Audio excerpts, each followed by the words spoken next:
In this episode, I speak with bestselling author, educator, speaker, podcast host, chiropractor, and health coach, Dr. Mindy Pelz.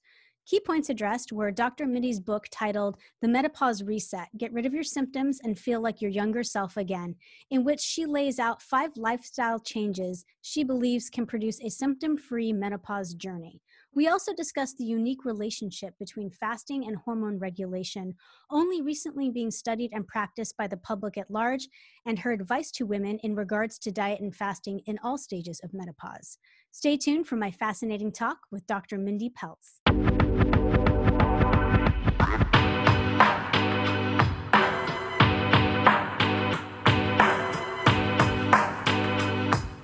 My name is Patricia Kathleen, and this series features interviews and conversations I conduct with experts from medicine and science to health and humanitarian arenas in an effort to explore the world of fasting from a variety of angles. This dialogue is meant to develop a more complete story about the information, research, personal stories, and culture in and around the science and lifestyle of fasting. If you're enjoying this podcast, be sure to check out our subsequent series that dive deep into specific areas such as founders and entrepreneurs, vegan life, and roundtable topics. They can be found on our website, patriciakathleen.com, where you can also join our newsletter. You can also subscribe to all of our series on iTunes, Spotify, Stitcher, Podbean, and YouTube. Thanks for listening. Now let's start the conversation.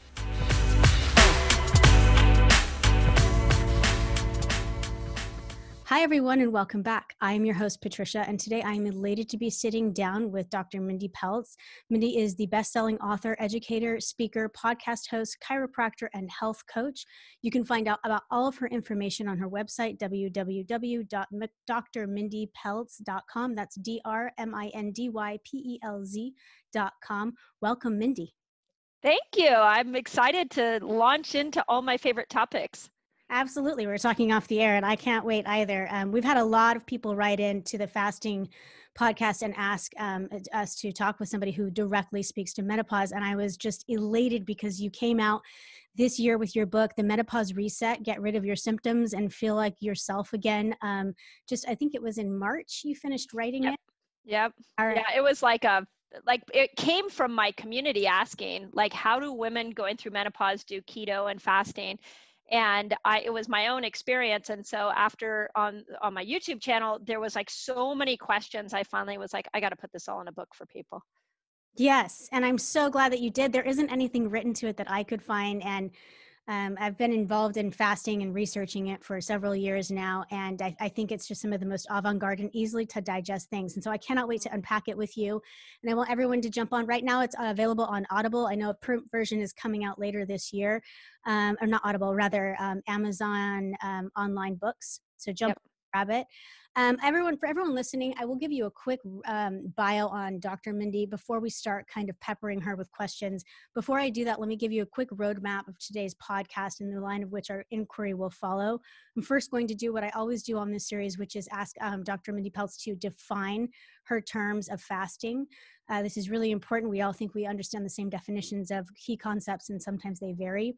These will help us get a good platform, and then we'll dive straight into unpacking the menopause reset. And we'll first start off with the premise of the 5 core pillars that the book is based on, and then I'll turn to looking at hormones, tests that Dr. Mindy is really devout towards. We'll look at the fasting lifestyle after we unpack all of those and how those play into the aforementioned topics. And then we'll also look at different areas that she recommends in regards to ketobiotic eating and that diet and how that relates back to fasting and menopause as well. And then we'll wrap everything up with a conversation about what we call our rapid fire questions. You guys have written in with questions uniquely suited towards Dr. Mindy's expertise, and we'll go ahead and post those to her as you have written them in. So as promised, a quick bio on Dr. Mindy. Dr. Mindy Pelz is crazy passionate about helping families stay healthy. For the past 22 years, she has been in the health trenches with busy, overscheduled families. She has built one of the largest holistic health clinics in Silicon Valley, with patients coming to her from all over the world for her customized ketobiotic fasting, detox, and nutritional approaches. Her focus is to give families simple, science-based, effective health tools that have all members of the family thriving.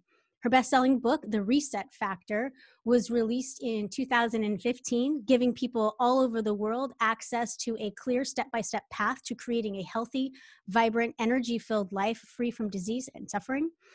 The launch of her book ignited a Resetter Tribe, which is an online group of like minded people, all supporting each other, exchanging health ideas, and cheering each other on to better health. Once a month, Dr. Mindy leads her Resetter Tribe through a free fast training week where all community members practice different styles of fasting together.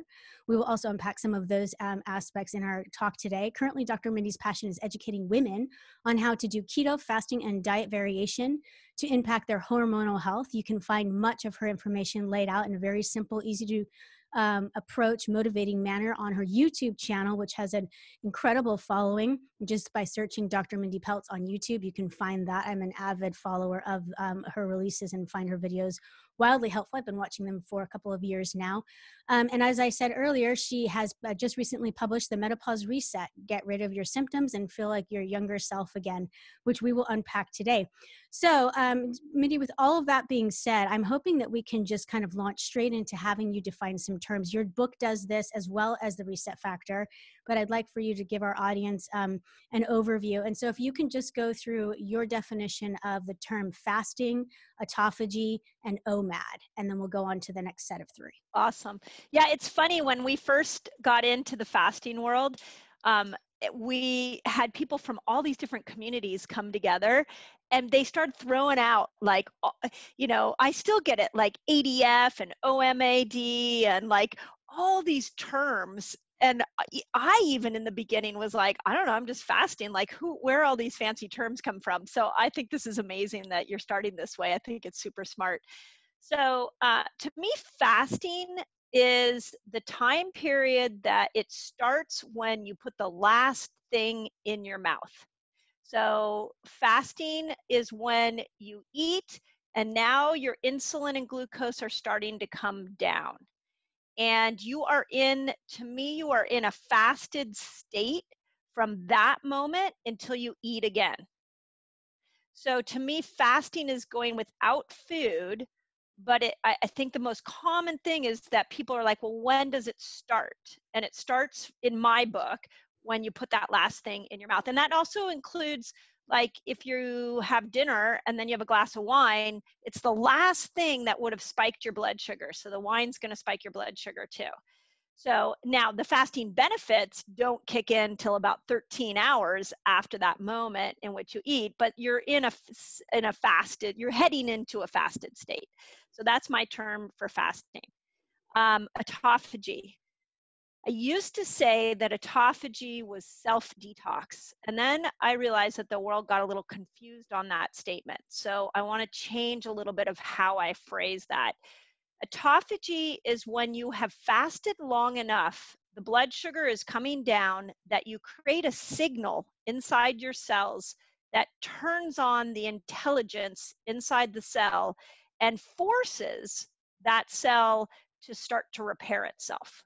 So the cell, in the absence of food, will look around and go, there are organelles in here, there are membranes, there are mitochondria, there are genes, there are things in this cell that are dysfunctional. I'm going to clean them up because food isn't coming. So I need to make sure that this cell is working efficiently.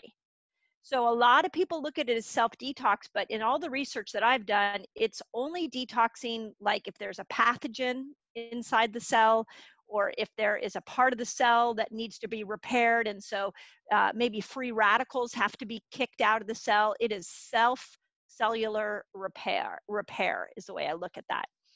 And then 1 meal a day is, gosh, that's an interesting one, because the way a lot of people use 1 meal a day is in an 18-6 formula, where they fast for 18 hours and they open it up for their eating window for 6 hours. I'm a huge fan of the 24-hour fast. So to me, 1 meal a day is that you actually are literally only sitting down to 1 meal a day. Like, and you're eating that over a hour period. It's not a opening of a 6-hour eating window. Yeah, there's a lot of people that are doing like a 20 and 4 and calling it OMAD as well when you get 2 meals in there. I think there's a lot of discrepancy about that. So now I want to, how are you defining intermittent fasting in juxtaposition to OMAD? That's a great question. So to me, intermittent fasting, if you and I are just having a casual conversation, is 13 to 15 hours without food. So and without raising your blood sugar. So the most common question is, well, can I have my cup of coffee? And if it doesn't raise your blood sugar, then it's keeping you in a fasted state. If it raises your blood sugar, it's pulling you out of a fast. So intermittent fasting to me is 13 to 15 hours.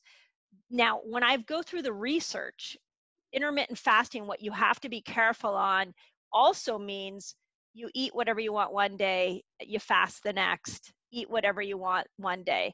To me, that's alternate day fasting. So as I have dove into the research on fasting, I'm really careful to look at the nuance of what they call intermittent fasting, because a lot of publications call every other day fasting intermittent fasting. But to me, it's 13 to 15 hours.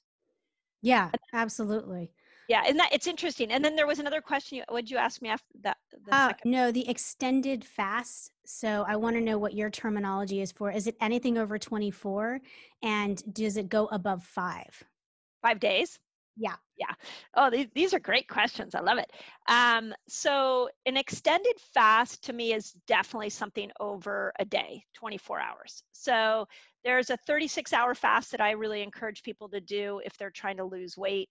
If you go to 48 hours, there's all these really cool chemical reactions happen, like anti-aging. 40 metabolites get upregulated that slow the aging process down. You can reset dopamine receptor sites at 48 hours. But what a lot of people like to do is continue on and do the 3 to 5 day water fast, which is really for immune cell repair, stem cell production. And so to me, if you and I are having a casual conversation and somebody says, oh, you say I love extended fasting, my brain would think you're saying 3 to 5 days, maybe a 48-hour, but it's definitely something over 24 hours, definitely. What happens at the 36? You're one of the few people that actually mentions that, as opposed to everyone just goes 24, 48. What's your favorite thing about the 36? Yeah, it's a great question. So just in the hundreds of thousands of people that we've fasted with every month, I find that if you use Jason Fung's principle of forcing the body to go find the insulin and glucose that it stored years ago, for a lot of people, in order to make that force happen, you have to do 36 hours. So it's like my weight loss fast. When I get somebody who's really stuck with their weight loss, I always say, if 24 is not hitting it, you're going to have to go all the way to 36. So that's that. And there's not a lot of science on that. There is at 38 is when these metabolites, 38 hours, these anti-aging metabolites kick in. But I just have found the 36 works so well for weight loss. Okay. And then one final term, how do you define insulin resistance? Yeah, another great question. So insulin resistance is when your cells will not take insulin in anymore. So you're not managing your glucose. Your blood glucose is going to be, your body will make insulin. Many times your pancreas is still making insulin. You're still eating these high carbohydrate meals, or maybe not. Maybe you've come to keto and you brought that down. But the insulin and the glucose are not connecting with each other. And when they don't connect to each other, you're not using your glucose levels well. So it's like the cell's not able to hear insulin. And it's not just a sugar. The biggest thing that I feel like I want to get across to people is that insulin resistance is as much a toxicity issue as it is you ate too much sugar and forced your body to make too much insulin. Yeah, and I'm excited to climb through the heavy metals and different things like that you have a chapter about, because again, I think you're one of the only people that I've read that are really attaching all of these pieces of knowledge together, in particular as it relates to hormones and menopause.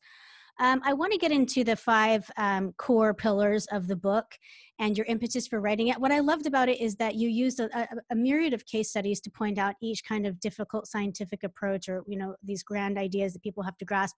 But you also used yourself as a case study and your own advent into the world of menopause in your early 40s and things like that. Did you develop these five pillars based on your own adventure, or was it also a collection of what your clients were bringing to the table? That is such a good question. So it started with me.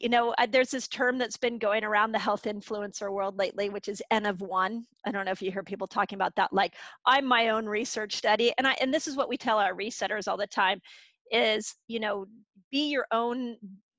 Your own research. Take the principle and find your own path. So the five things took me from 43 to 50 to figure out. So it was my journey to balance my menopause symptoms. And then I applied so many of them to our resetters that I just started seeing them work over and over and over again. So when I went to go write the book, literally there was nothing else I wanted to add in there. It was like, these five things is the lifestyle that you need to start to implement. And you probably should have implemented it at 40 when your ovaries decided to stop working. As your hormones changed, if you implement these five things, you'll actually have smooth sailing with menopause. And here's what's so interesting is that my mom, one of the things that happened to me at 45, when my menopause symptoms were really bad, I went to my mom to ask her what hers were like. And she was like, it was easy. Like, my menopause experience was easy. And, they say you're going to be like your mom and your sister. And I honestly, at the time, I thought, she's lying. She just doesn't remember. And now I look at it and I'm like, do you know, she applied those five principles and she just didn't even realize it. Wow. Yeah. So so it was kind of a mishmash, but definitely my own experience. Well, and you talk about how there are some women that seem to have miraculously kind of escaped a lot of the symptoms. And you also discuss that, you have a theory that treating these in the proper way prevents postmenopausal diseases that are the killers for a lot of women, a lot of ovarian, breast cancers, things of that nature. And it's the first time I've heard that pushed out there. And it does follow suit for everything that we're learning about cancers in other areas. I wonder, for everyone listening, the five main are step one, change when you eat. Step two, address what you are eating. Step three, repair your microbiome. Step four, detox yourself and your life. And step five, stop the rushing woman. And Yep. we can kind of climb through some of those. But before we get to that, I now want to have you help me unpack. This is the first time I've gotten into a lot of, maybe I don't remember. I tend to forget acronyms and things of that nature easily. But the HPO access and the HPA access, those two key principles are kind of like the foundation of the HPO handing off to the HPA that you so eloquently put in your book. Will you explain that transition and how that kind of starts to play into the overall hormonal change that happens during menopause? Yeah, absolutely. So I think my biggest message to women is to understand, as you approach your 40s, that your ovaries are slowing down. And they have done their job. They have made sex hormones. They have made an egg come out or two every month. And it's not like all of a sudden they stop. They just, over the next 10, 15 years, they're going to slowly exit out of helping you. So your ovaries aren't the thing. I think that the hardest part about hormones is we want to address one organ and blame all of our symptoms on the one organ. The one organ that gets all of the problems for most women is the thyroid. So we're always like, the thyroid, it's my thyroid. And we want to blame that organ. But when you're dealing with the endocrine system, there's a team. And for the ovaries, it's your hypothalamus, pituitary, and your ovaries. So your hypothalamus and pituitary have to send a signal to the ovaries and tell the ovaries to make estrogen, make progesterone, and make testosterone. But as you go into your 40s, now, because your brain is so smart, your body's so intelligently designed, all of a sudden it's that organization, that team is done. So it has to still make some sex hormones. So it starts to hand it off to the adrenals. And this is where the 40-year-old woman gets herself in trouble every single time, and including me. And this is why my mom didn't get herself in trouble. But if your adrenals have been maxed and you have been an overstressed, overscheduled um, woman, like many 40-year-old women are, then when the ovaries are out and the hypothalamus and pituitary start to demand that the adrenals make these sex hormones, this is where we go into this massive depletion. Estrogen gets tanked, progesterone, testosterone, and all of a sudden the 40-some-year-old woman feels horrible. But the part that I really want people to get is that this is why the lifestyle has to change, because if you don't fix that, these hormones are protective. They are protective against ovarian cancer and breast cancer, and they're cardioprotective. So you've got to help those adrenals out. You've got to change your lifestyle so that the HPA axis can thrive, because it's doing two jobs. And if you don't, when you get in your 50s and 60s, now you are set up for cancer and heart disease. Right. And I want to get into the hormonal hierarchy just really briefly. You've kind of just unpacked it a little bit, but it leads to, you kind of drew a lineage in the book about how it leads to the symptoms that we all, that kind of makes people wake up when they're entering menopause: night sweats, hair loss, anxiety, hot flashes, weight gain, all of those things. When you talk about the hierarchy, there's the cortisol, there's all of these different things. And then you also bring in the Dutch test. So I'm hoping you can describe the hierarchy and then bring in and describe what the Dutch test is helping us kind of figure out, and the results that it can help yield for people trying to figure out the hormones and make sense and decipher all of it. Yeah, awesome. So here's what happens with sex hormones. You've got estrogen, progesterone, and testosterone. And for perimenopause, menopause, even postmenopause, I see so many women that are like, I haven't had a period in a decade, but they still have menopause symptoms. Like, that's ruthless. That should not happen. But what we try to do is we try to manipulate these sex hormones. But what we don't realize is that the sex hormones are controlled by insulin. So this is where fasting comes in. When we start to learn to fast as menopausal women, what we do is we start to really balance our insulin out. But what we don't realize is that insulin is controlled by cortisol. So we come to fasting, we're trying to lose weight, and we're struggling, but then we don't realize that our overstressed out life is not helping our fasting efforts. And if we're not helping our fasting efforts, then our sex hormones won't be balanced. So we have to bring cortisol into balance. And then what we also don't realize is that to control cortisol is a hormone, which is an amazing hormone that we should all be trying to get more of, called oxytocin. So, this is everything from hugs to sex to hanging out with your dog to a phone call with a friend. So, what I feel like we do in the menopausal world is we're so, it's just like the thyroid, we're so quick to really make an enemy out of estrogen, progesterone, testosterone. I don't know, so many women don't realize that they even have testosterone. That's a really helpful hormone. You really need that. But we start to kind of go after the sex hormones. But what we don't realize is that we need to work the hierarchy. So are you getting time with friends? Are you calming yourself down and just looking? Like, I look at my dogs now so different. I look at them as hormone balancers. Like, if I had a stressed out day, I sit down next to them and I pet them. I have one dog that sleeps with me, and if I wake up at 2 a.m, I reach over and pet the dog, and I'm doing that to get the oxytocin. I have a 18-year-old son at home. My 20-year-old daughter's in college, but I always tell him, like, I need hugs, like I need more oxytocin, and he just knows that that's like what he provides for me. So we have to look at oxytocin and create some balance in our life where we're getting more oxytocin. And then that will bring the cortisol levels down. And when we bring the cortisol levels down, now our keto and fasting efforts will be so much easier. And if you work on those three things, you rarely need bioidenticals or HRT, hormone replacement. Like, you don't need the magic mushroom, is what I call it. Like, everybody's looking for that magic pill to balance their sex hormones. We need to think bigger than the sex hormones.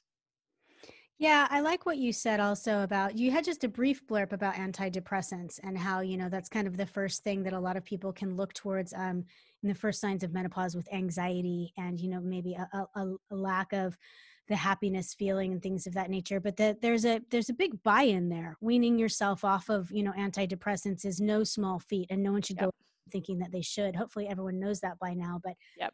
in this in the book, which I think is crucial, as also like considering a bioidentical, on a lot of the compound pharmacies and things like that, in connection to other factors that you can take control of. Um, I'm wondering with the Dutch test, it seems it's so comprehensive, and I actually Very. YouTube, you got into it in Yep. several YouTube episodes that you've done. And so I'll refer people who want to hear more about it. But just for the purposes of speaking here, can you talk a little bit about how it's taken and what information it reveals? Yeah. So overall, the Dutch test to me can save every woman's life. Like that's why I'm such a fan of it. I feel like every woman should run that test every year. We talk about women getting mammograms. I think women over 45 for sure, but definitely over 40 should do this test every year. And here's why. It'll tell me what your sex hormones are. So it tells me estrogen, progesterone, and testosterone. It will tell me what your adrenals are doing. It'll tell me if you're adrenal fatigued. I've caught so many hyperactive adrenals in women where we could course correct before their adrenals tank. I've caught a lot of women that are struggling to sleep and it looks like they're having a cortisol spike at night. So we can give supplements to bring that cortisol down. So it'll give me a whole picture on adrenals.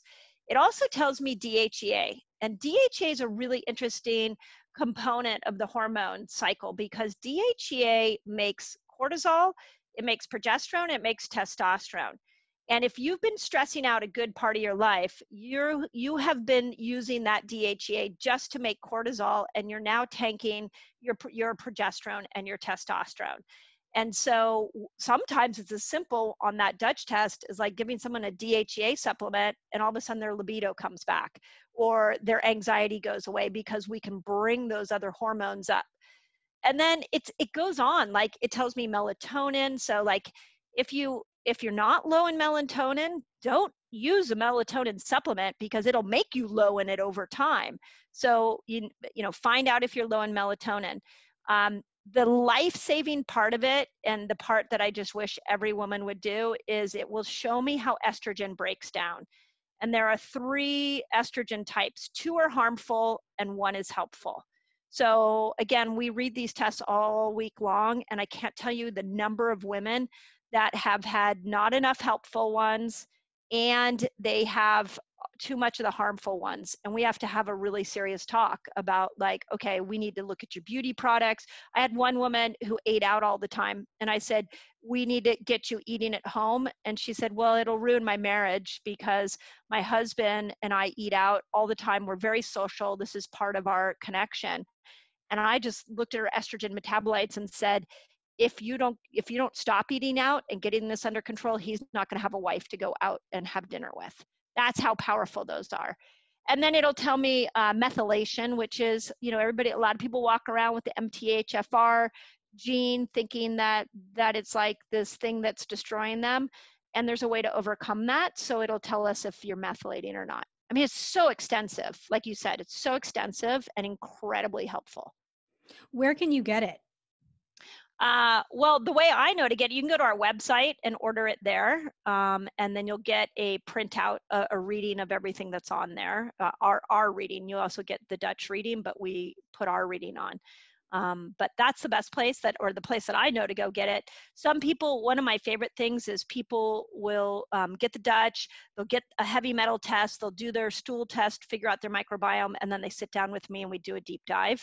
And I can tell somebody what they need to do lifestyle wise. So Excellent. Yeah. I really like these root cause tests. Like I want a test that tells me what to do with my lifestyle. I don't want a test that tells me what medication to be on or what supplement to be on. I want to really work on fixing as many things as we can with lifestyle. Absolutely. And turning things around. You have a lot of really strong language where you talk about, alleviating or eliminating symptoms of menopause altogether. And it's such a hopeful rhetoric, the constant, even in this latter day, like when went in a year ago and spoke with a gynecologist who I no longer work with, she just said, yeah, that's what you're going to get for like the next 9 years. And I was like, Yep. yes, it's 2020. That's Right. incredible. But and I think that it's really key. You talked about this with heavy metals and the thyroid. You talked about how, the people will just kind of diagnose this kind of sad hypothyroidism and not look into the root causes and trying to alleviate it. And you had a case study in your book that was powerful with that. I'm wondering if someone was to obtain the Dutch test. First of all, it's obtained through a stool sample, right? No, the Dutch is urine. So it's actually, you take if you wake up in the middle of the night, then you do 5 urine tests. It's super simple. You basically pee on this little strip and then you let it dry. And after you do all 5, you send it off in the mail. It's a really easy test. Nice. And it yields so much information. Oh yeah. That's why I'm like, if every woman would do it every year, you would know what direction you're heading. You would know if you're building cancer or not. Yeah. I want to climb into, you said something really powerful in your book. You said that you advise the majority of your menopausal clients to practice a fasting lifestyle. And so I want to have you like unpack for us why that is. And you go through there's a bunch of different things you suggest and things of that nature. And then I also want to unpack eating for your cycle, because I think that Yeah. powerful one that a lot of people can enact very quickly. But why do you suggest that the majority of your menopausal clients practice some kind of a fasting lifestyle? Yeah, so it goes back to the hormonal hierarchy. If we're going to be able to balance the sex hormones, which is what every menopausal woman's trying to do, we have to balance insulin. Mm-hmm. So the best way to balance insulin that I have seen, doesn't matter if you're a menopausal woman or a man or an 18-year-old person, you have to start fasting. So what fasting does is it brings the blood sugar down so that you're not making as much insulin. So that is the basic premise of why I want women doing it. The second piece of that is what you were going to probably jump into, which is should you do it at a different time around your cycle? How does that all work? Because it's trickier. And this is actually one of the major motivating reasons I wrote this book, because I saw so much come out in the media that women, especially perimenopausal women, shouldn't do keto. They shouldn't do fasting. Mm-hmm. And I was like, no, my God, like what is like one of the biggest complaints that women have as they get older is that they're gaining weight. And fasting is an incredible way to start to balance blood sugar and insulin. The trick is that they have to know how to do it around their cycle. And this is one thing that I learned the hard way, because once I came to fasting, I was like, oh my God, I love fasting. It's keeping my weight down. My mental clarity is really good. Like, I'm just like, this is the most amazing thing. So I just fasted like crazy. And then I ran a Dutch test. This was at 47 years old. I ran a Dutch test and all my hormones were like totally depleted. And all of a sudden I realized, oh my God, what did I do? Have I been fasting too much? So I went back and I looked at a woman's cycle. And if you look at a woman's cycle from day one, the time that she starts bleeding to ovulation, which is typically about day 14, there is a hormone that she's trying to make in that time called estrogen. And estrogen needs a little bit of insulin, not a ton, but so that we can talk about that in a moment. But during that, just for the simplicity's sake, from day 1 to day 14, most women, doesn't matter if you're menopausal or not, they can do fine fasting during that time. After day 14, what ends up happening is your body's trying to make progesterone. Now, progesterone is like, I think I put one of the chapters in the book was, dear progesterone, I'm sorry I took you for granted. Because like and it's so funny because my editor wanted to take that out. And I'm like, no, because that was like the story of my 40s was like, I didn't even really think about progesterone until progesterone went away. Yeah. And then I was like, oh man, I need that hormone. So you start making progesterone around day 21. So at day 21, you need to not do a long fast. You need to not do keto. You need to lean into foods like beans and rice and potatoes and squashes and citrus fruit and tropical fruits. These are not foods that fasters and people doing keto do.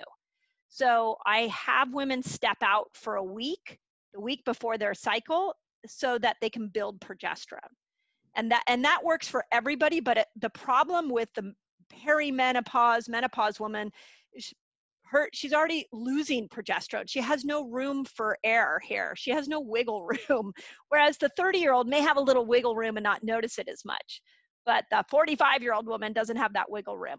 So she's going to have to step out of a fasted state, step out of ketosis, and lean into these foods that build progesterone. You have some really good advice there too. You talk about, eating, getting down to, consuming as much as you want of the foods, but keeping it like eating one meal a day during that time period and things like that. So for people who are terrified of, Yep. Gaining weight or losing all of their progress. And I do find it interesting. I will say that's the one thing that I have implemented and saw just the fastest return myself. I watched a video on that you did about 6 months ago and implemented it. And it was the beans and things that I don't tend to do a ton of, potatoes, the evil vegetable, which I think they get a bad rap. But anyway, that it really does the difference in between that week before and then my cycle following was night and day. I've never turned around crazy, right? Yeah, really crazy. I hear that a lot from women because and it was my story, which is you fall in love with keto, you fall in love with fasting, and you just do it all the time. You feel like you found the nirvana of weight loss. And then all of a sudden you realize, I don't know if you had this experience, but I was starting to get where I couldn't even like sit still. I had so much anxiety in my body. It was like irrational. It wasn't like I was worried about anything. I just couldn't relax. Then I started spotting a lot. So then I was like, oh, well, this must be menopause. This is the thing about menopause is we throw all these trash, all these strange symptoms in like the trash can of menopause. And we're like, oh, that's menopause. So when I started to look into the cycle and really see when I needed to step out, and you're right, you can still do more. You could still do OMAD that day if you want, but then you got to really mega dose that meal with the foods we just talked about. All of a sudden, my cycle became normal again. I stopped spotting. I stopped clotting. A lot of low progesterone or like big clots that come out. So it changed everything. And I hear so many women say they followed my advice and had a great result like that. Absolutely. I want to get into quickly the detox. This is an area that I think a lot of even fasters don't necessarily come to until like a graduated part of their career in fasting. So true. And it's kind of an important one, and it can be a little mystifying just because there's a lot of information out there. But you climb into it really quickly, and you talk about mercury and lead, and how that if you have a woman who comes to you and has just overnight just described difficulty sleeping or a brain fog or something like that, you'll immediately kind of suspect that has seeped in. So I'm hoping you can help describe to us why they would suddenly just come upon us. If you don't change your water and you're not changing anything else, like describe heavy metal toxification and kind of the importance of detox. Yeah, this is such an important part. So lead and mercury, but mostly lead, but mercury as well, many other heavy metals, but lead is the biggie, lives in our bones. And many of the heavy metals are in tissue. So it's not like if they're in tissue, they don't always cause you problems, but the ones in your bones, definitely, you don't typically notice at a younger age. But there are 3 times that these metals will come out of your tissues and out of your bones. And they all surround big hormonal swings. So puberty is one, pregnancy is the other, and then menopause is the 3rd time. Now, if you look at all 3 of those times of life, let's look at what happens to women and girls. So with girls, all of a sudden, this is when anxiety kicks in. So now they get a big rush of these metals and when the metals come out of the bones, they don't just get excreted through your urine, they usually go up into the brain. Because metals like fat and they like nervous tissue, and the brain is both of those things. So they'll come out of the bones, go up into the brain. Pregnancy, same thing. So you see girls with anxiety, you see pregnant women that become pregnant and then they have a thyroid problem. That's very, very common.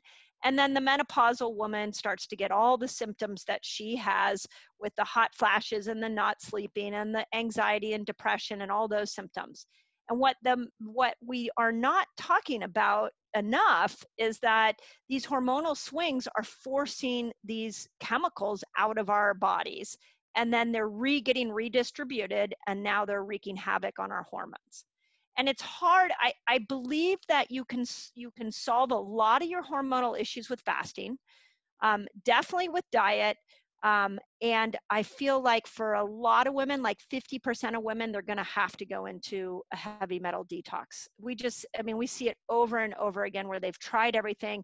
Now you detox the metals, and everything they did now works. So all the other tricks they were applying now work. Well, and you talk about detoxing the organs before detoxing the second layer of the heavy metal detox, because you Yep. talked about filling a trash can that was full with another trash can that was full. You got to get rid of the one. It seems like a little bit more of a convoluted process too, like one in which a coach might be advisable. Yeah. Yeah. So here's the typical thing I see in our resetters is they get excited about fasting. They start doing longer fasts. And when you stimulate autophagy, which usually happens about 17 hours, you're also stimulating something called apoptosis. Apoptosis is where the intelligence inside that cell says, this cell's really messed up. It could turn into a cancer cell. I'm going to kill it before it goes rogue. So it's a beautiful thing, and we should all be doing it. But when it does that, any heavy metal inside that cell will now be redistributed. So if a woman in her 40s is going into these longer fasts, she already has metals coming out of her bones, out of her tissues, and she's stimulating a lot of autophagy leading to apoptosis. We have got like a toxic bucket that's being dumped on the inside of her body. So now once she figures that out, it's not as simple as take this supplement. You need to go work with the body, prepare it to detox, pull the toxins out of the gut, and then pull it out of the brain. When you pull these toxins out of the brain, what's so cool is that that's where we're back at the HPA axis, we're back at the HPO axis, the commonality, the HPT axis with the thyroid, the commonality in all of that is your hypothalamus and pituitary. And those two parts of your brain do not have a blood-brain barrier. So they will absorb every environmental toxin you can possibly get, plus any toxin that's being dumped out of your tissue. I mean, this is why, I'm surprised that any women are surviving menopause because it's like, we live in this crazy toxic world where we have been going through our life storing toxins, and then we end up with this massive hormonal change, and everything gets dumped, and then we try to these little one-off tricks. Let me do celery juice. Let me do cilantro. Let me take activated charcoal. I mean, the list of questions that we get on YouTube is like, give me the one thing. When you go to detox, there is no one thing, there is a process. And this is why we teach people, because what I finally realized is if I can teach them the process, then they'll never need another doctor again. They'll never need me. They can be their own doctor. So we take people through a 90-day process, teach them, and then off they go, and they can now detox on their own. I love that too. And your book starts out with that, that the body's the best tool to heal itself. Yep. And you talk about, I love your testimonial about how excited your own brain gets when you get ready to do a detox, just the excitement and the immediate clarity that comes is, it's very tempting. It was salivating to me. I was like, I need to start detoxing. It is awesome. And anyone I think above the age of 40 can attest to what it would feel like to have a little bit more clarity. Yep. On the brain. I want to look at the ketogenic diet now because it stands in conference directly with fasting for you. And a lot of it is about, bringing that blood sugar down and releasing ketones and things of that nature. But I don't think that people understand so much in tandem, especially people who just focus on fasting. And so I'm hoping you can kind of draw the bridge of connection between how you look at fasting and your push for ketogenic diet and how it stands actually in difference to like ketosis or more traditional like Atkins diet that people might attach to keto. Yeah. Great question. So here's the way to look at it. So remember that we have to manage insulin to be able to get our sex hormones under control. So what most people do is they wake up in the morning and they'll eat, like, let's say they do a smoothie, like a fruit smoothie. That what ends up happening with a smoothie is you've got this spike of blood sugar that goes really high. When the spike of blood sugar goes really high, then your body makes more insulin, more insulin, more insulin, and now you're on this path of like insulin getting out of control. Mm. But the other thing that happens is as high as you go is as low as you will go. So 2 hours later after the smoothie, your blood sugar's low. And because your body's been used to getting food all the time, it gives you a craving for something sweet because it needs to bring the blood sugar back up. So all day long, you're on this up and down yo-yo of I'm hungry, let me eat, oh, I feel better. 2 hours later, I'm not feeling good. I either need a cup of coffee or I need to eat again. And you can't get your blood sugar to balance. You can't get your cravings under control, and you're gaining weight like nobody's business. This is like, the majority of menopausal women. Yeah. So the first thing we've got to do is stop making blood sugar go so high. We have to make your blood sugar not peak as much as a smoothie would. So this is where the ketogenic diet comes in, is it is one of the best diets I've ever seen for stabilizing blood sugar.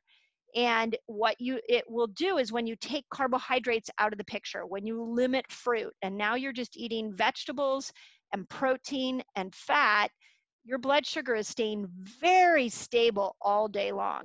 And so you're not getting the up and down, the cravings go away. Now, if you combine that with some fasting, you go even really low carb, like no breads, no pastas, no sugar, like you take all of that out. Now what you have done is you're telling your body, hey, the blood sugar is going to stay stable. I'm not going to have you go up and down like I have been. We're just going to stay stable. And then the body is so powerful that it goes, okay, well, I'm going to start burning energy from fat. I'm not going to burn it from sugar because you're not bringing me sugar. So it changes its fuel source, this is where the magic happens, because once it changes its fuel source, now you start losing weight and you feel like you're not even trying. Your belt buckles start you're going down in your belt buckles, your pants, and everything's feeling different. The signal that you've switched over to a fat burner is the presence of ketones. So this is what ketosis is. It is when these ketones start to get produced because the blood sugar got stabilized. And now that you're getting ketones, the brain is saying, oh my gosh, I love ketones. I've got some dendrites and neurons up here that need to be repaired. Give me those ketones. And the ketones go straight into the brain and they start repairing damaged neurons. And you start feeling like, oh my God, I can think clearer. My brain fog's gone away. I'm sleeping better, because all of the repair that happens in the brain from ketones is incredible. And the more you keep your blood sugar in that balanced state, the more you tell, hey, body, be a fat burner, the longer you stay in that place, the more ketones you get, the more the brain heals. When the brain heals, now you're back at hypothalamus pituitary, that part's healing. Now the whole axis is going to heal. So it's like a cascade of events.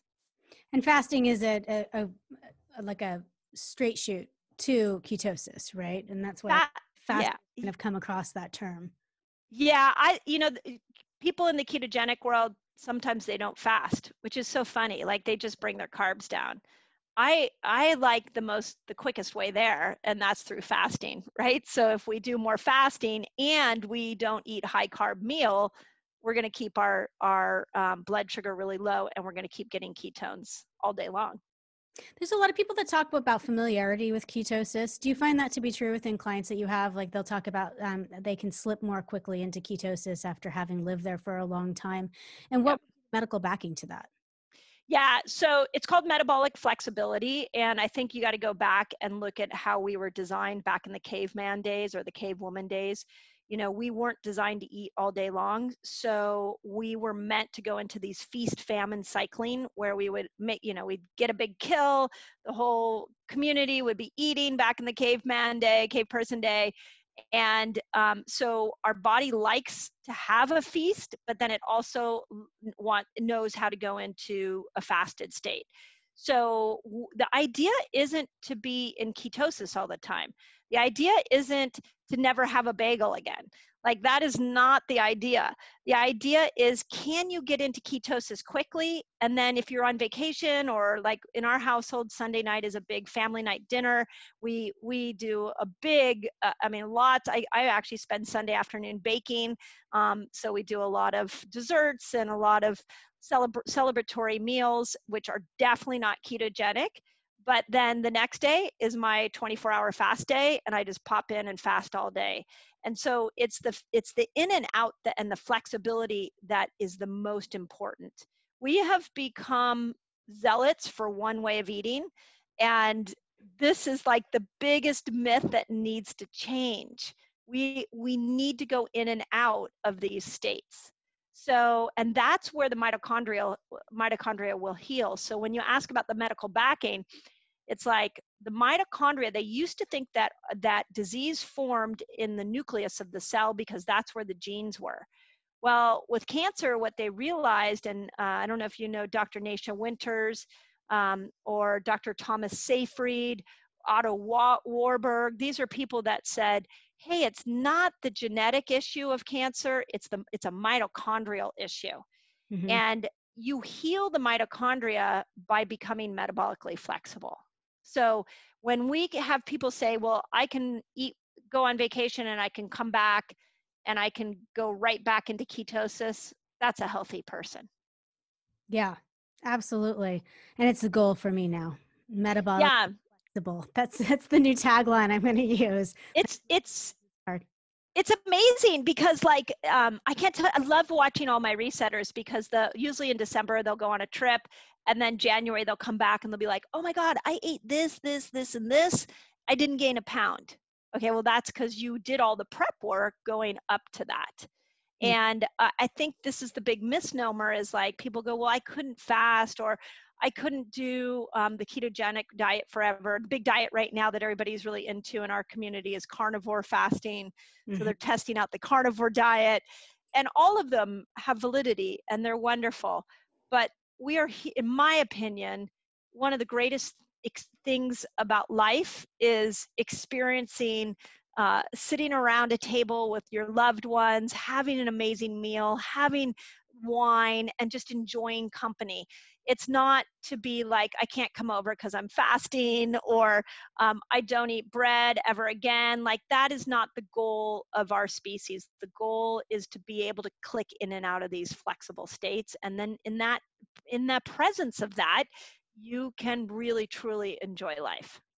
Yeah, and your book speaks a lot about, people becoming comfortable with fasting, like climbing into it slowly if you're new to it, and then kind of doing what suits you, this customizable, plan that really suits you, especially through menopause. I want to dive straight into our rapid fire questions from people that have written in. We have a series of them that are based on fasting, and then some that are more towards menopause and fasting. And the first one we got a lot in a variation of different styles and things like that were, what are the top 3 pieces of information or advice you can give in regards to fasting and as it relates to hormones?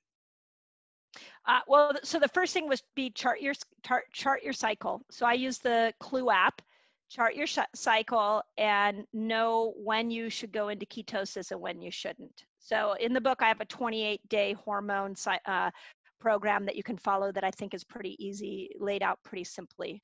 So chart your cycle, and I do this all the time. I laugh at myself because here I am at 50. I'll be 51 next month, and I'm looking at my Clue app, like trying to figure out how to eat according to my Clue app.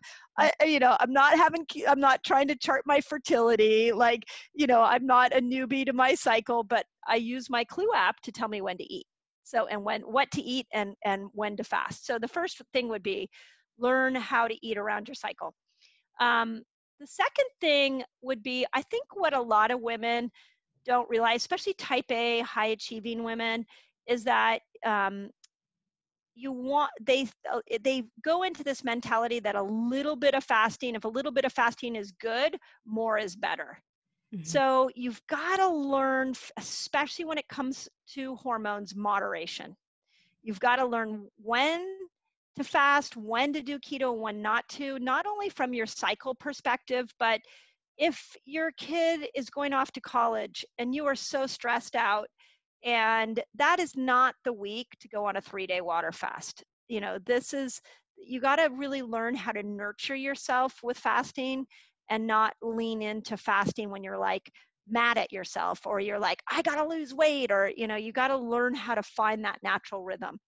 Um, and then I think the third one is a biggie that we see a lot in our community, which is the more you fast, the more you stimulate apoptosis.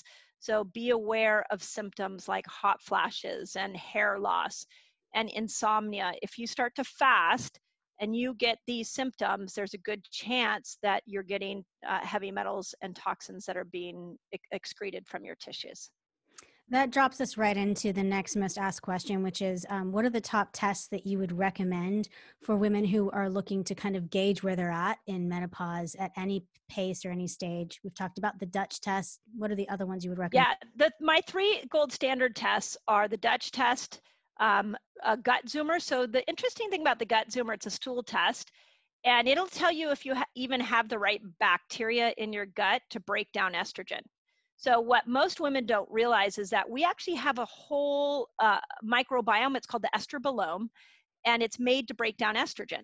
So you could be trying to manage estrogen and you don't even have the right bacteria to be able to break estrogen down. So I love the gut zoomer for that. The gut zoomer can also tell me what foods you should eat. So it'll tell me like Firmicutes to Bacteroides ratio of the gut of your microbiome will tell you if you would thrive on a carnivore diet or if you should go vegan. So it's really fascinating. So I love the gut zoomer.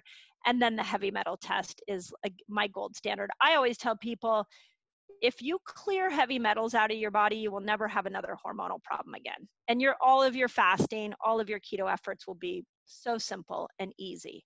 So I usually, when people say, well, what should I start with? I always say heavy metal is most important. Gut zoomer would be next. Dutch would be third. What a lot of people want to do is get to the Dutch first, because it's like, tell me why I'm feeling so bad. And then we end up having to like have a discussion about, well, your bad estrogens are high. If I knew what your gut looked like, I could tell you if it was breaking it down. So we have missing pieces that we don't always know how to address. Absolutely. We've had a lot of people write in who follow you across I'm suspecting a lot of it is on YouTube. And they talk about, we've had a lot of questions about children and fasting. And you've mentioned a couple of times, with your oldest, I think your daughter, just like looking at fasting plans as she went off to college, or not fasting plans, meal plans. That would skip over things. There's a lot of debate about it in the community, and there's a lot people write in saying they can't even mention fasting with their and the people who've written in have talked about anyone from like 16 and up, but a minor still. Yeah. How would you advise that they look into it? And also, what is your main advice with intermittent fasting or meal skipping in children? Yeah, I'm so glad you guys are asking me this, because I think it's really important for people to put it in perspective. I just did a series too on this on my YouTube channel.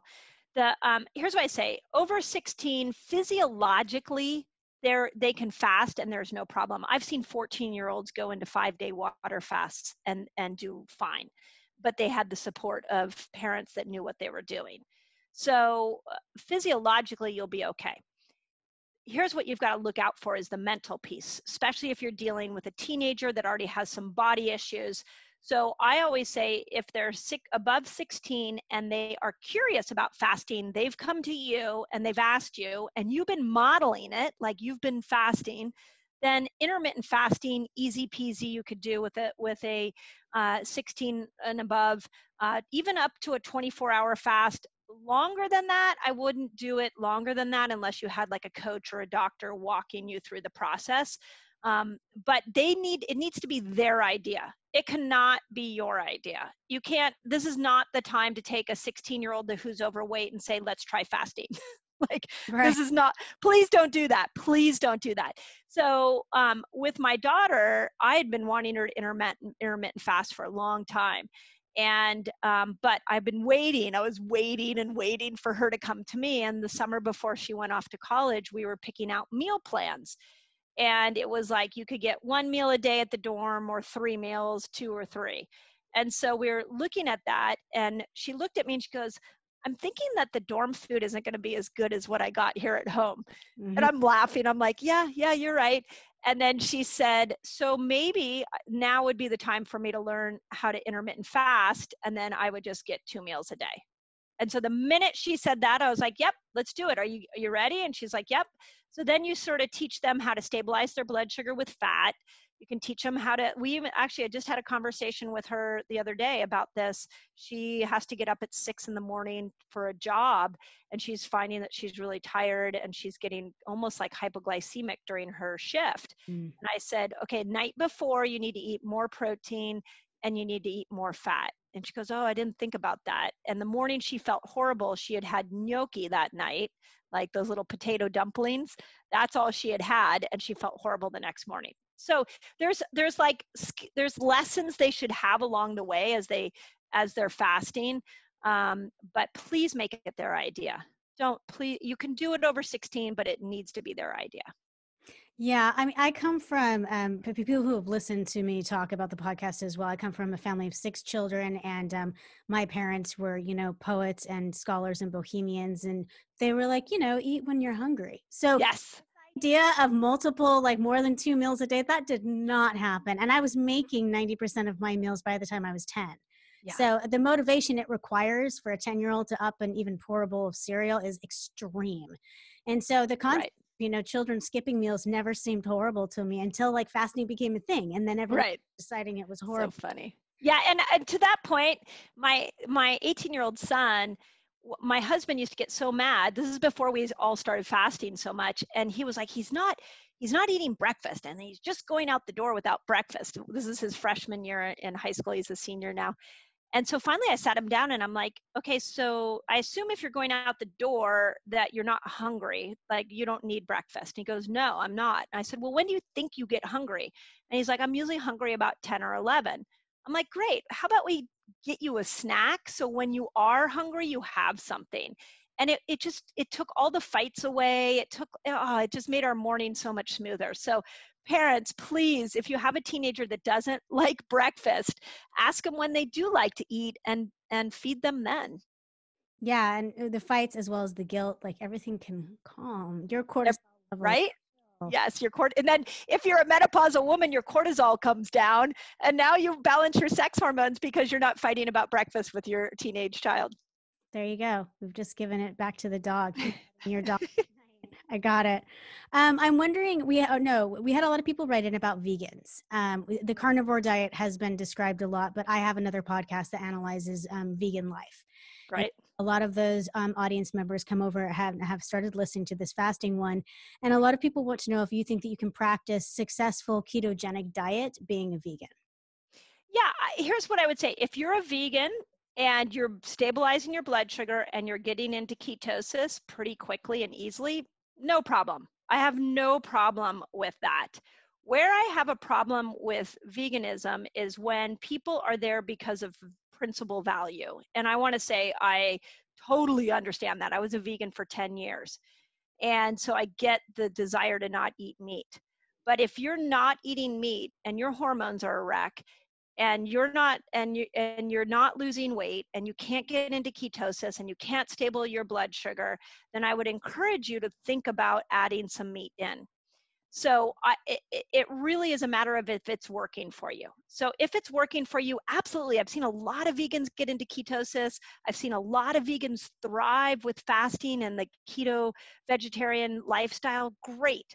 But then I've seen this group of people that are struggling, and they're holding on to their value of, I don't want to eat meat, while they're getting sicker and sicker and sicker, and they're frustrated. If that's you, it's time to start to thinking about adding some meat in.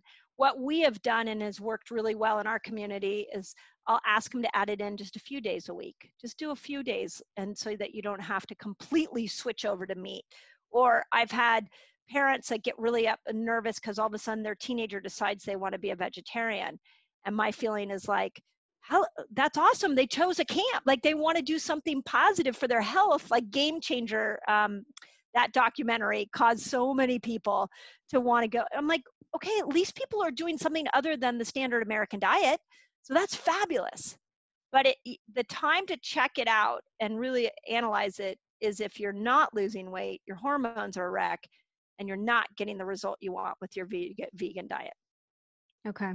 We had a lot of people write in, and as microscopic as it sounds, directly about diet soda. A lot of So fasters, and funny. it's a common topic Yeah, we get it too. in community, but there's this marriage. It's it's their safety blanket. But we've had a lot of people write in and say your book actually speaks to artificial sweeteners a little bit, both of them. But they want to know if you consider artificial sweeteners to be, first of all, eliminating a fast, so not a fasted state, and is there ever an appropriate time to have them, or should you just work towards elimination? It's another great question. So here's the thing that's shocking to most people is NutraSweet, saccharin, all those, they make you insulin resistant. Mm-hmm. So they block receptor sites for the insulin to get in the cell. So you actually think you're drinking it because you don't want the sugar, because you want to lose weight, or you don't want the negative effects of sugar, but it actually operates very much the same and can make it so that you become insulin resistant.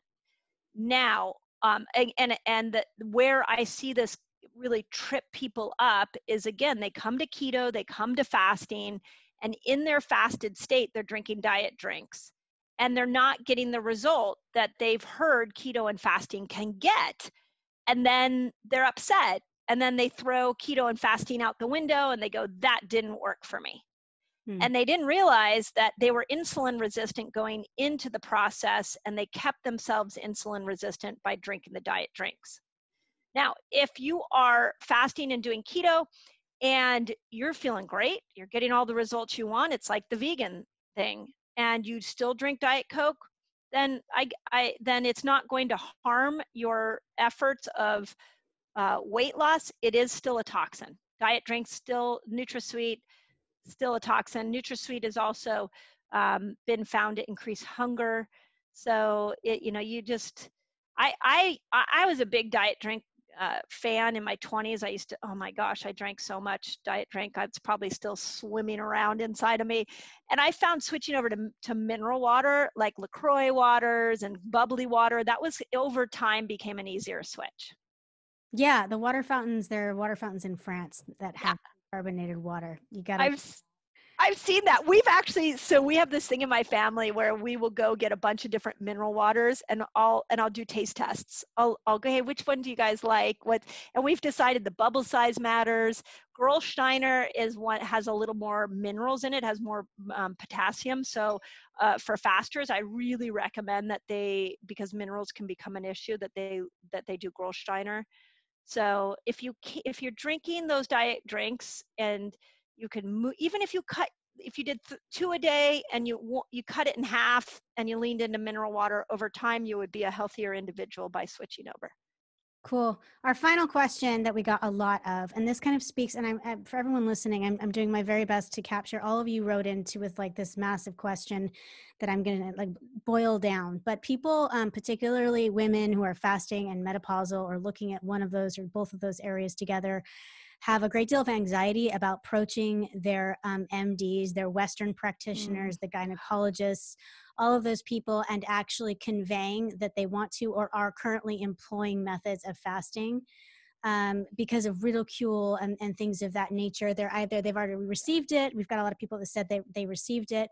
How to find a new one, and how would you broach that if you don't want to leave your current practitioner and want them to become amicable to the idea of looking at fasting?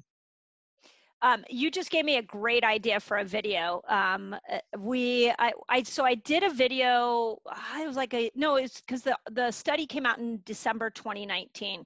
So I did a video called "Why Your Doctor Should Be Recommending Intermittent Fasting," and it was based off a study that was the New England Journal of Medicine came out and said that they reviewed over 1,500 different studies on intermittent fasting. And the New England Journal of Medicine, by the way, is the premier publication for the medical community. This is their gold standard.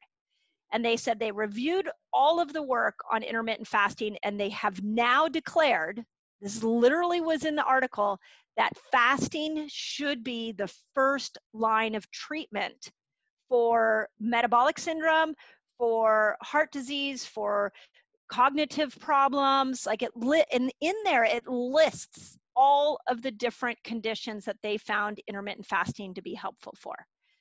If you go and watch that video, I link the article in there. Take that article to them or share that video with them, because you will speak their language. In the world of medicine, they want to see the studies.